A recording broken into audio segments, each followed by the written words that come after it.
Baik, terima kasih kepada Mas Hendy yang telah memaparkan materi kita pada siang hari ini terkait dengan pengembangan literasi dan karakter. Sudah semakin terbuka cakrawala kita ya Bapak Ibu ya terkait dengan hal ini. Baik, di sini sudah ada 2 penanya. Kita akan buka seperti sebelumnya, yaitu 1 sesi 2 penanya. Silakan Bapak Ibu bisa bertanya, bisa sharing di sini pengalaman-pengalaman apa saja yang sudah berjalan atau rencana apa yang kira-kira akan Bapak Ibu laksanakan di sekolah masing-masing. Baik, untuk yang penanya pertama Ibu Sabar, kemudian nanti yang kedua Bapak Mualdin Sinurat. Kami persilakan kepada Ibu Sabar terlebih dahulu. Silakan Ibu. Terima kasih Ibu Rina. Sekedar sharing mungkin ya, tahun 2018 atau sebelum pandemi di sekolah kami itu sudah ada kami masukkan program budaya baca 15 menit sebelum habis jam pelajaran seperti itu. Dan tiap hari kami lakukan hal yang seperti itu, meningkatkan budaya baca di setiap kelas. Tetapi yang terjadi sepertinya belum berhasil menumbuhkan minat baca kepada siswa program yang kami buat itu, karena kami sendiri belum melihat bahwa ada kesadaran anak membaca.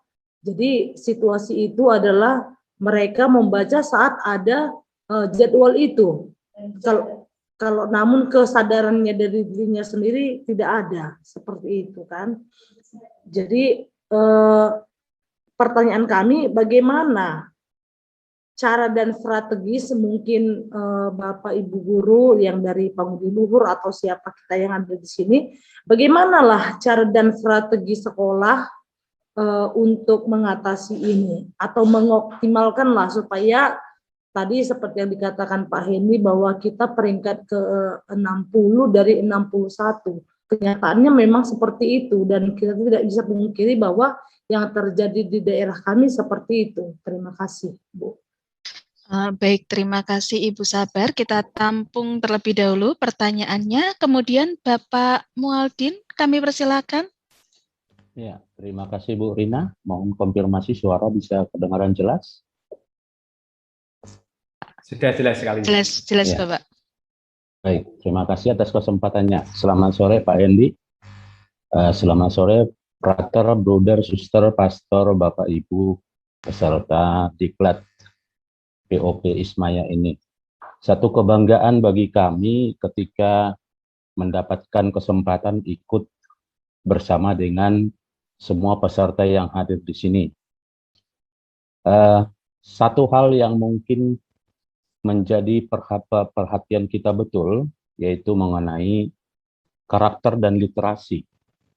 Ini cukup menjadi perhatian dalam bagi kita, apalagi dengan tergerusnya kondisi-kondisi budaya oleh perkembangan teknologi. Begitu Pak Hendy ya.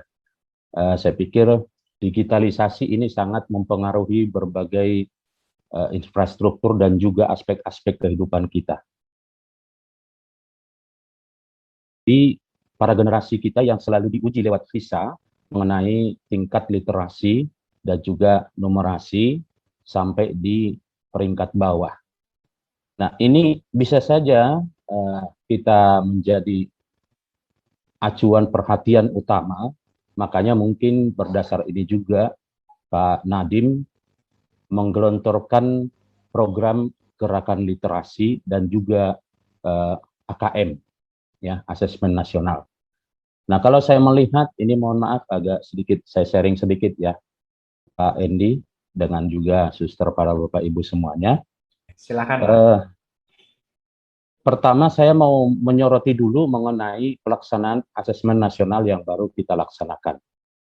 Itu kan langsung ditentukan oleh kementerian dengan peserta yang dibatasi 45 orang untuk setiap sekolah yang ikut dalam asesmen tersebut. Nah, mungkin ini juga lewat POP ini kepada penanggung jawab yang sudah banyak komunikasi dengan pihak kementerian, mungkin perlu satu penyesuaian peserta berdasarkan jumlah siswa di sekolahnya. Mengapa? Karena ini juga nanti akan mempengaruhi generalisasi hasil AN oleh pihak-pihak penyelenggara AN terhadap peserta yang diikutkan terhadap asesmen nasional. Nah, sekolah yang siswanya sedikit, ya katakanlah mungkin 2 kelas begitu, sama peserta AN-nya dengan sekolah yang memiliki paralel kelasnya sampai 11 maksimum ya. Nah, ini mungkin perlu penyesuaian. Itu mungkin saran pertama Pak Hendy, melalui Pak Hendy dengan Ibu Rina kepada tim POP. Yang kedua, kasus minat baca yang cukup rendah, itu memang sudah menjadi masalah umum bagi kita.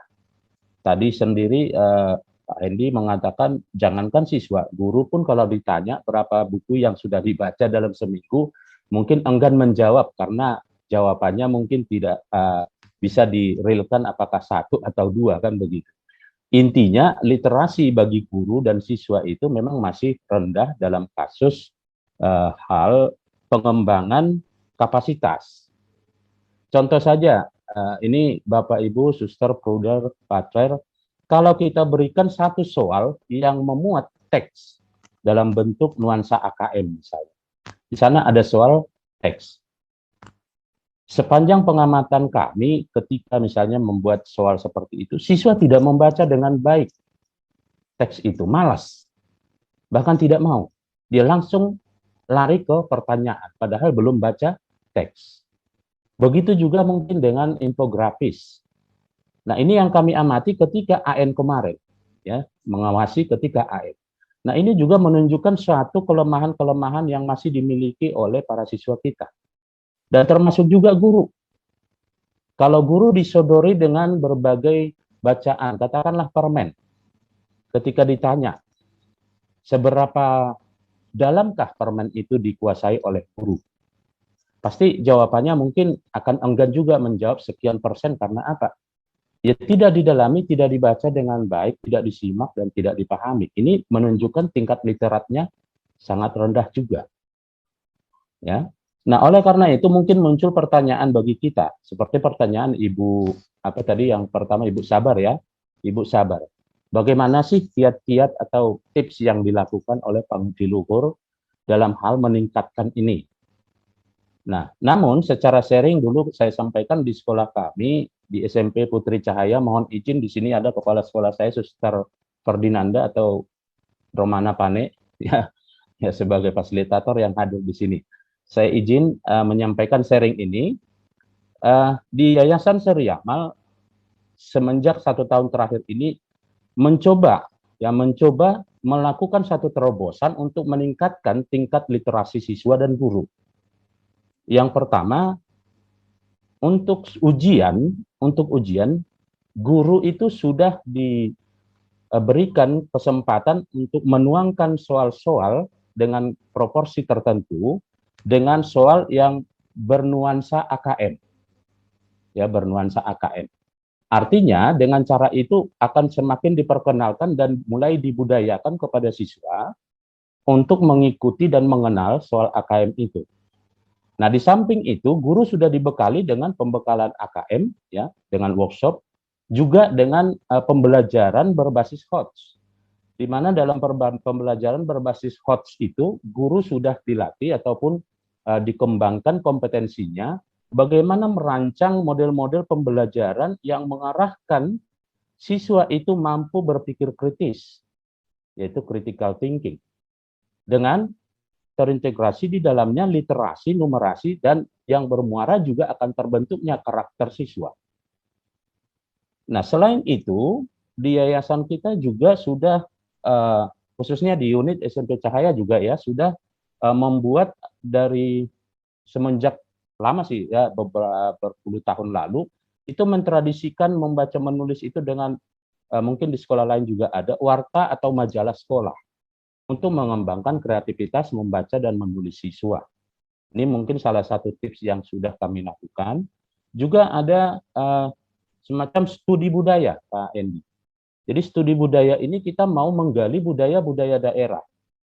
Memang ini kami lakukan di kelas akhir ya, di tingkat akhir kelas 9 dengan membawa para siswa ini ke tempat-tempat budaya-budaya daerah yang sampai saat ini kami masih memilih tempat itu yang ada budaya di Pulau Samosir, di Tomok, itu tentang batu gantung, kemudian Sigale-gale, kemudian juga batu persidangan di Sialagan.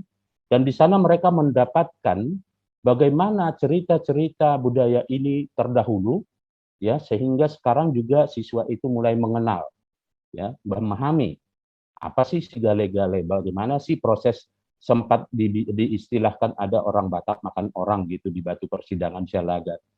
Nah, ini juga salah satu strategi yang kita buat untuk mengembangkan karakter dalam hal menggali budaya-budaya.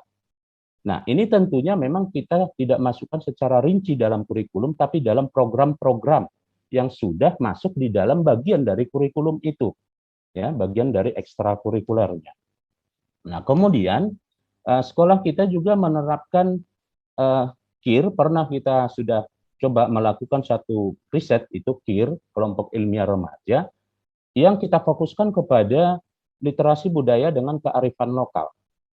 Jadi ini juga hasilnya sudah kita jurnalkan di jurnal yayasan, karena yayasan juga sudah menerbitkan jurnal untuk meningkatkan literasi guru, yaitu tentang kearifan lokal, ya, budaya-budaya yang ada di Sumatera Utara.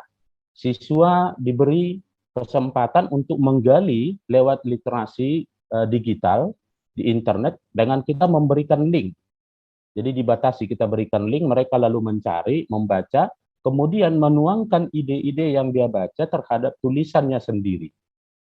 Nah, itu kemudian kita kumpulkan, lalu kita jadikan sebuah kumpulan tulisan siswa. Memang rencananya tadinya mau kita bukukan itu Pak Edi, tapi sampai saat ini belum realisasi ya. Mungkin ke depan mudah-mudahan bisa. Nah, itu mungkin salah satu sharing yang bisa kami berikan sebagai pengembangan literasi untuk memperluas dan mendiseminasikan peningkatan kompetensi bagi siswa maupun guru. Nah, kemudian di dalam pendidikan karakter, pengembangan karakter, yayasan kita juga sudah menerapkan khusus pembelajaran, memberikan kesempatan pembelajaran yang memuat tentang pengembangan karakter, di mana bahan untuk ini yayasan sudah menerbitkan satu buku yang digunakan di semua unit-unit di bawah naungan Yayasan Suryamal yang berisikan tentang core values. Core values kita itu ada disebut dengan PSHT, yaitu pro-life, empowering, compassion, honesty, trust, dan trustworthy. Nah, itu ada dijabarkan di dalam buku ini, dan inilah yang mulai dibudayakan dan diberikan kepada siswa dan juga guru. Guru ketika naik pangkat harus mendalami ini dan juga harus mampu memberikan contoh-contoh implementasinya yang sudah dilakukan. Sehingga kita harapkan ini juga akan menjadi budaya.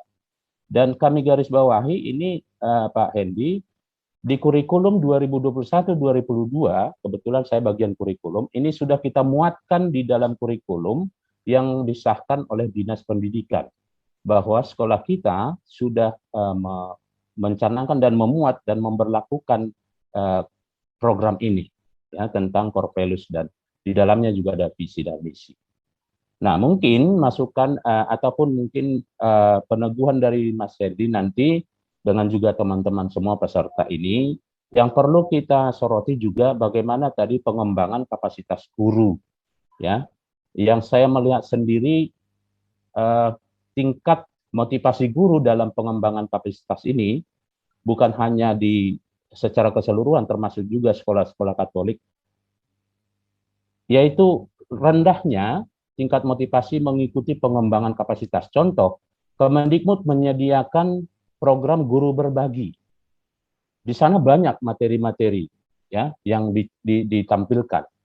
Tapi ketika saya mengikuti ini juga, karena saya coba berusaha mengikuti ini, tidak banyak guru-guru yang ikut, ya, hanya dibandingkan dengan seluruh Indonesia, ya, seperti sangat kecil gitu, ya, program guru berbagi ini.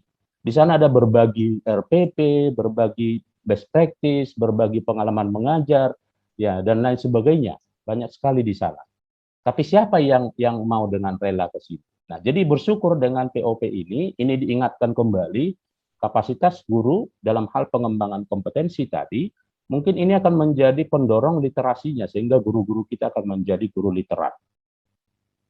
Nah, oleh karena itu Bapak Ibu peserta mungkin ini betul-betul memang harus kita gali bagaimana teknik dan pengembangan di dalam kurikulum nanti sehingga apa yang diharapkan sebagai tujuan tadi bisa tercapai. Kira-kira begitu yang bisa kami seringkan, dan ada beberapa hal tadi mohon peneguhan dari Pak Hendi. Terima kasih atas kesempatannya. Saya kembalikan kepada Ibu Dina. Baik, terima kasih kepada Ibu Sabar dan Bapak Mualdin yang telah berbagi cerita dengan kita pada siang hari ini. Silakan tanggapannya Pak Hendi. Terima kasih untuk Bu Sabar dan tadi Pak Mualdin Sinurat ya Pak ya. Terima kasih banyak. Ya, iya Pak. Terima kasih banyak atas masukan dan motivasi untuk saling meneguhkan, saling menegaskan dimensi kritis kita, di mana kita diajak untuk menjadikan masyarakat yang literat. Di sini saya tadi ngechat Pak Aka, ada Pak Aka kah? Oh, monggo Pak, saya dibantu untuk bersharing Pak. Bagaimana Yayasan Pangi Budi Luhur ini mewujudkan masyarakat yang literat. Ini Pak Aka ini kepala sekolah di Salatiga. Bagaimana bisa, bagaimana mungkin Pak Aka ini sebagai bagian dari Pangudi Luhur men-sharingkan kiat-kiat tips-tips dari sekolah-sekolah Pangudi Luhur untuk mewujudkan masyarakat yang literat. Monggo Pak kalau berkenan membagikan 1-2 pengalaman Pak.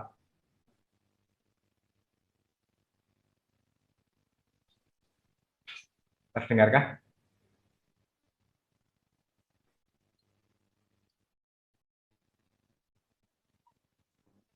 Oh, belum terdengar Pak suaranya Pak.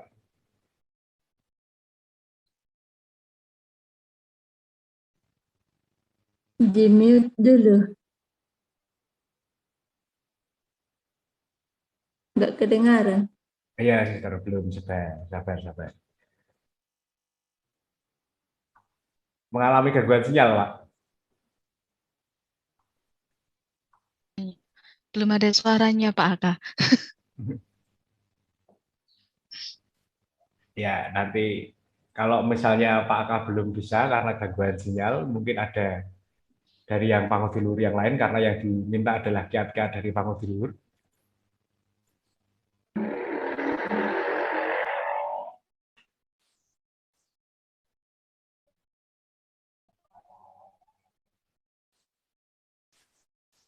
Kalau belum ada, ini satu ya, di sini ada Buder Juwadi. Saya tahu Buder Juwadi itu juga YouTuber tentang bagaimana mengolah rasa perasaan beliau sebagai misionaris, paham konteks, paham situasi, lalu berdinamika pengalaman-pengalaman bersama anak didik dan guru-guru di daerah pedalaman Kalimantan. Itu menuangkan cerita-cerita pengalaman-pengalaman dalam wujud doa, dalam doa Katolik. Silakan bisa di subscribe atau dilihat bagaimana pengalaman-pengalaman menjadi misionaris dan membuat masyarakat di dalam suku pedalaman Dayak itu, lalu bisa menjadi bisa menjadi bagian untuk konsumsi permenuhan kita bersama. Itu salah satunya. Lalu yang kedua, waktu tahun lalu kami tim peneliti di Yayasan Pangudi Luhur itu diminta untuk membuat salah satu novel. Coba saya novel ini judulnya Ruang-Ruang Lengang. Ya, judulnya Ruang-Ruang Lengang. Itu berkisah Buder Anton Harjo. Berkisah tentang Buder Anton Harjo di SLB tunarungu. Tetapi di sekolah tersebut mengajarkan bukan metode ini ya, jari jemari ini ya, bahasa-bahasa berupa kode ini, kode tangan, tetapi membuat atau dalam tanda kutip memaksa anak-anak yang tunarungu itu untuk bisa berbicara dengan dan berkomunikasi agar mereka bisa bekerja sebagai layaknya manusia pada umumnya, bisa berkomunikasi dengan membaca bibir. Ini justru luar biasa perjuangan-perjuangan Anton Harjo dan teman-teman di Yayasan Pangudi-Luhur, termasuk yang di SLB Pangudi-Luhur Jakarta, itu bisa menumbuhkan semangat bagi anak-anak yang penyandang tunarungu itu. Faktanya dengan semangat atau slogan Mamardi Janmo, Mamardi itu mendidik diri untuk bicara dan berkarya, atau Mamardi Jalmo Micoro lan Makaryo. Itu benar-benar diimplementasikan dalam dunia pendidikan. Itu dalam novel ini ketika dibaca oleh guru-guru, saya sendiri bersyukur ketika berproses bersama dengan tim, itu merasakan bahwa ada perubahan mindset dan mental guru-guru ketika membaca buku. Bahwa sekolah-sekolah di SLB Pangudi-Luhur itu awalnya menjadi pijakan bagi guru-guru muda. Setelah di Yayasan SLB Pangudi-Luhur, lalu dia akan melanjutkan menjadi PNS di SLB-SLB lainnya. Akan tetapi setelah membaca ini, ada beberapa guru yang merasa tersentuh, ya ini panggilan saya untuk mengajari, untuk merasakan dinamika bersama kehidupan, menyelami kehidupan para peserta didik yang notabene tunarungu itu. Itu yang bisa saya bagikan Bapak, Ibu, Bu Sabar, dan Pak Sinurat. Bagaimana ini menjadi bagian dari karya pembelajaran kita, karya pengajaran kita. Dan khusus untuk kurikulum baru kita pelajari besok. Jadi kita tenang dulu, nanti saya takut karena ini bukan disiplin ilmu saya. Kita jelaskan besok pada Pak Heri yang fokus di bagian kurikulum. Begitu kira-kira. Lalu untuk yang AKM tadi memang benar, bahkan sekolah-sekolah kita itu dinyatakan sekolah merdeka dan ada semangat sekolah merdeka, tetapi standar-standarnya tetap standar-standarnya tetap nasional, dan ini juga menjadi PR bagi Kemendikbudristek. Kita mengusulkan sekolah yang merdeka, bagaimana AKM-AKM itu juga sesuai dengan konteks-konteks masyarakat setempat kita. Itu yang menjadi catatan bersama kita, bahwa semua itu kan seolah-olah kita itu merdeka, tapi pada saat titik tertentu kita juga dipaksa untuk seragam. Tapi kan ini kita perlu membaca situasi. Begitu tanggapan saya terhadap Pak Sinurat. Oke, waktu dan tempat, monggo Bu Rina. Baik, Mas Hendy. Tadi untuk Bu Sabar sudah ya? Sudah. Baik, terima kasih Mas Hendy. Saya lanjutkan untuk sharing ataupun tanya jawab sesi kedua. Saya persilakan untuk sesi kedua ini Suster Rosmaida Purba dan juga Suster Mariantina Sinaga. Oke, kepada Suster Rosmaida terlebih dahulu kami persilakan. Baik, terima kasih Ibu. Saya masih mungkin, maaf kalau saya harus kembali ke belakang, tapi saya masih merasa butuh pencerahan karena saya begitu tertarik dengan yang dikatakan dengan Merdeka Belajar ini.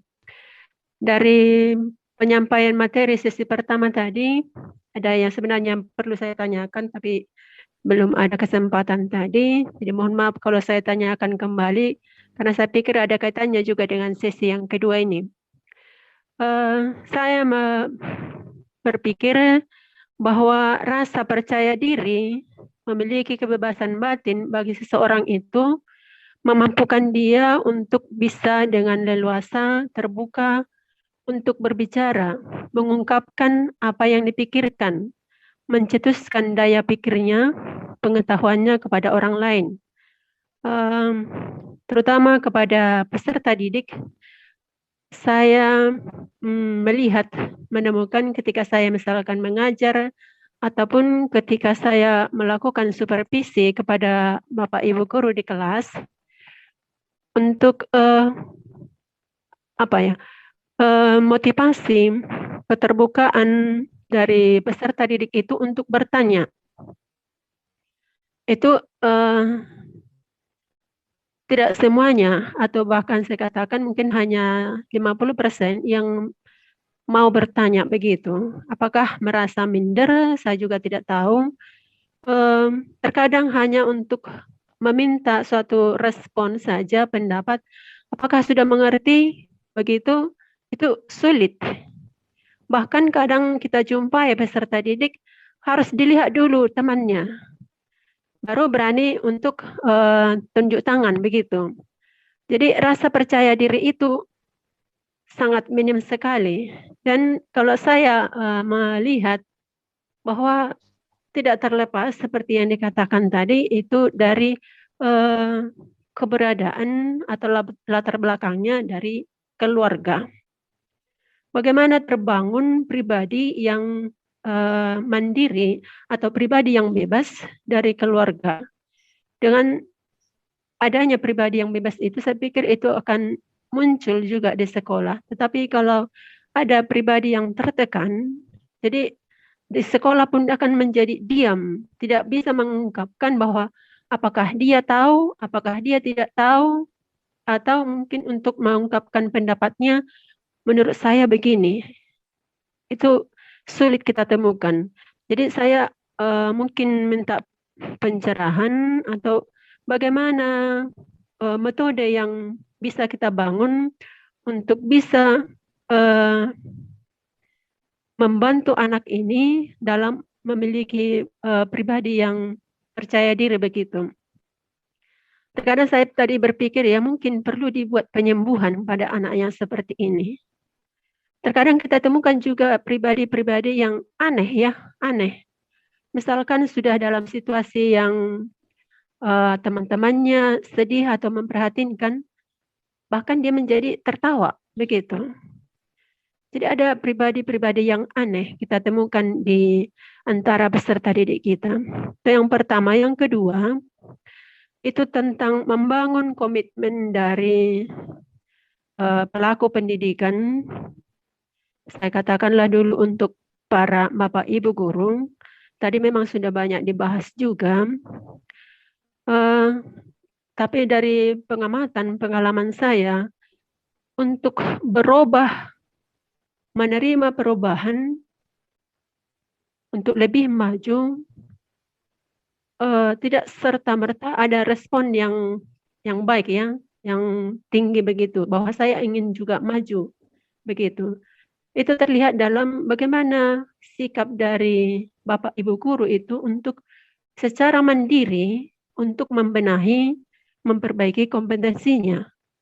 Terkadang merasa nyaman dengan apa yang dimilikinya di bangku kuliah, tanpa terbuka untuk berubah dengan tuntutan pendidikan zaman sekarang ini. Saya berpikir juga ya, mungkin apalagi sekarang guru-guru yang muda, saya katakan, saya terkadang heran. Saya kebetulan di sekolah saya ini saya lebih tua. Saya melihat bagaimana nggak ada gregetnya begitu untuk lebih mengetahui lebih banyak begitu. Padahal saya selalu memberikan motivasi. Sekarang ini kita sudah bisa belajar dari banyak sumber. Tidak harus lagi ada pelatihan resmi yang dilakukan atau disediakan oleh baik itu yayasan, dinas, atau sekolah. Tapi kita sudah bisa belajar secara mandiri melalui banyak sumber di internet. Saya katakan seperti itu. Tapi saya lihat agak lambat begitu. Jadi bagaimana cara kita untuk membangun komitmen dari Bapak Ibu guru ini supaya apa yang dicita-citakan oleh Menteri yang juga memang cita-cita kita juga bagaimana membuat pendidikan dan kemampuan anak didik kita ini semakin maju, semakin berkualitas juga sekolah kita dengan terutama dan pertama harus membenahi dari pribadi dari pelaku pendidikan itu sendiri. Karena nggak mungkin dia bisa mendidik anak-anak kalau dia sendiri tidak terdidik. Tidak mungkin Bapak Ibu guru memotivasi anak untuk belajar lebih baik, mempunyai berkompetisi dengan secara positif kalau dia sendiri tidak mampu untuk selalu berubah, berkembang lebih baik dalam pembinaan kompetensinya. Demikian yang mungkin saya tanyakan atau minta pencerahan. Terima kasih. Baik, terima kasih kepada Suster Rosmaida. Ini terkait dengan materi di sesi sebelumnya, begitu ya Pak Hendi. Nanti silakan dijawab Pak Hendi. Kemudian untuk penanya yang kedua kepada Suster Mariantina Sinaga, kami persilakan Suster. Terima kasih Mbak. Ini juga masih bahan tadi pagi ya. Dengar ya? Oke, terima kasih. Saya sangat terkesan dan senang mendengarkan kata merdeka belajar. Nah, tentu merdeka belajar ini tidak harus dihubungkan dengan situasi anak, ya. Sebelum pandemi, pembinaan anak itu rutin, langsung bertatap muka, ya. Ada yang tidak aktif karena memang gadgetnya tidak ada signal. Ada yang ada signal lengkap semuanya tapi tidak aktif. Nah, dicoba dibimbing oleh Bapak Ibu guru dengan langsung berkunjung ke kampung ya, pembelajaran. Tetapi saat ini kami sudah tatap muka terbatas. Nah, toh juga anak-anak ada yang tidak aktif. Apa cara kami? Saya sambungkan dulu masa sudah UTS. Masih ada sekian anak yang tidak UTS dan guru tahu karena di absen setiap pagi ada absennya. Tetapi belum ada kesadaran anak ini untuk datang melapor siapa yang sudah ujian, siapa yang belum, yang belum maksudnya ya. Nah, anak-anak coba kamu melapor kepada ibu guru yang belum ujian supaya diberikan ujian. Tak ada anak itu yang melapor. Ya, mungkin satu orang anak-anak saja yang melapor ya. Tapi bingung kami mau dikerasin gimana ya. Sebelumnya juga udah jelas dikatakan kalau memang belum ujian dengan alasan apa boleh ujian. Dan memang situasi pandemi ini yang sangat menghancurkan masa belajar mereka itu nggak aktif lagi. Ada orang yang senang dengan pandemi ini, dengan bebas belajar. Mungkin mereka juga baca internet dengan orang tuanya, merdeka belajar itu gimana. Nah, jadi bagaimana mungkin cara kami Kak untuk memberi semangat kepada anak-anak supaya mereka itu sadar bahwa belajar itu adalah kebutuhan mereka. Yang kedua, sehubungan dengan literasi, sangat senang saya dengan literasi tadi ya. Dalam sehari-hari sebelum pandemi juga kami ada literasi 3 kali seminggu yang terprogram dengan baik dengan membawa buku masing-masing ya, membawa buku masing-masing. Jadi itu dibimbing oleh Bapak Ibu guru setiap yang 3 hari itu. Dan sekarang juga kami sudah aktifkan membaca buku 15 menit setiap hari. Apa yang terjadi? Bahwa banyak juga anak tidak membawa buku. Hari ini dia sudah berkasus tidak membawa buku, itu masuk dalam pembinaan, artinya supaya besok membawa buku, toh juga belum membawa buku. Jadi kadang-kadang kami ada kadang-kadang stresnya ya, untuk pendampingannya harus gimana ya. Jadi orang-orang yang bermasalah ini pun sering dikunjungin ke rumah. Kadang-kadang secara umum orang tua itu respon, tetapi ada anak-anak kadang-kadang yang bermasalah dikunjungin ke rumah, kadang-kadang tidak punya apa ya, tidak punya guna. Kenapa? Nggak ada pengaruhnya untuk kerajinan anak ke sekolah. Ada juga orang tua yang sudah disurati, tidak datang juga ke sekolah, sepertinya nggak peduli, sepertinya mereka kadang-kadang menyerahkan 100% anak-anak itu ke sekolah. Inilah pengalaman kami yang mungkin sharing yang sederhana, tetapi kami butuh diberi penjelasan atau dukungan lain. Terima kasih. Baik, terima kasih kepada Suster Mariantina Sinaga. Ini tadi juga beberapa sudah disampaikan oleh Ibu Sabar juga terkait dengan budaya literasi ya, Suster. Baik, Pak Hendy, ini 2 penanya, 4 pertanyaan, semuanya menanyakan tentang metode atau teknik, Pak Hendy. Monggo silahkan dijawab, Pak Hendy. Ya, terima kasih. Suster Rusmaida Purba dan Suster Mariantina Sinaga, terima kasih atas pertanyaannya, luar biasa, bahwa kita sebagai kepala sekolah dan guru, itu kita saya coba mendekati dengan apa ya, spiritualis gitu ya, semacam dari suster, dan menjawab pertanyaan suster-suster ini kan perlu apa ya, peneguhan spiritualitas gitu.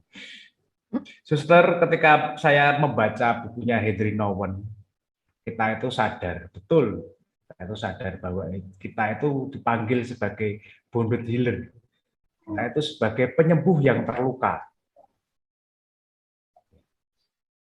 Bahwa kehadiran kita di sekolah, kita itu dipanggil untuk menjadi penyembuh. Tetapi dalam diri kita sebenarnya juga mempunyai luka-luka. Entah itu pengalaman luka masa lalu, luka batin yang belum tersembuhkan, bahkan sampai saat ini di masa kita tua. Itu pasti akan terulang lagi. Dan marilah kita bangkitkan semangat ini, jangan sampai anak-anak yang mempunyai masa depan yang lebih panjang itu terluka sama seperti kita. Suster, Bapak Ibu, Pastor, Pater, di sana komunitas kita sekarang adalah komunitas-komunitas alternatif, di mana komunitas alternatif itu diwujudkan dalam komunitas yang peduli. Maka bagaimana suster nanti akan atau besok memasukkan karakter-karakter tadi, bagaimana itu dalam kurikulum yang utuh, bukan hanya subjek pembelajaran saja yang dituangkan dalam mata pelajaran, tetapi keutuhan kurikulum.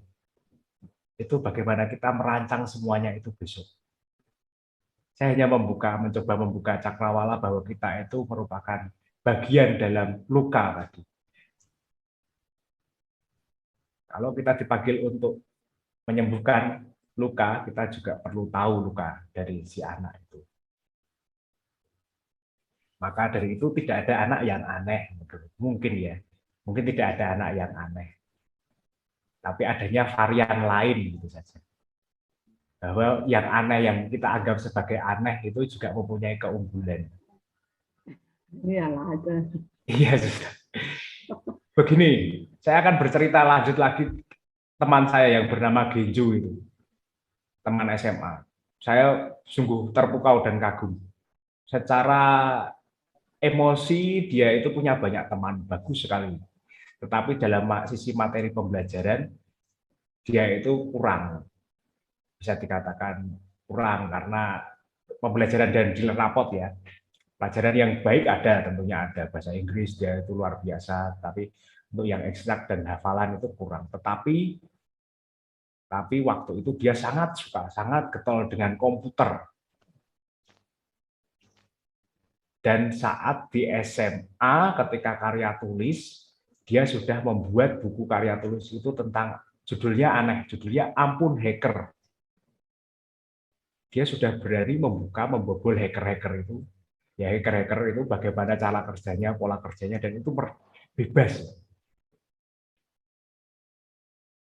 Dan itu sungguh luar biasa ketika capaian-capaian ketika membuat Ampun Hacker itu menggoncangkan semuanya. Bahkan Romo Pamong pun juga kagum dengan karya tulisnya si Genjo itu. Dan sampai saat ini dia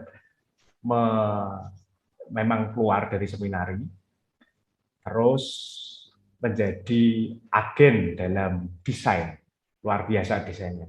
Dan itu sudah dipakai di nasional dan mungkin juga internasional.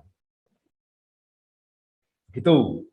Lalu untuk Suster Mariantina, Suster, dalam kebebasan batin dan merdeka belajar itu bukan semata-mata overload,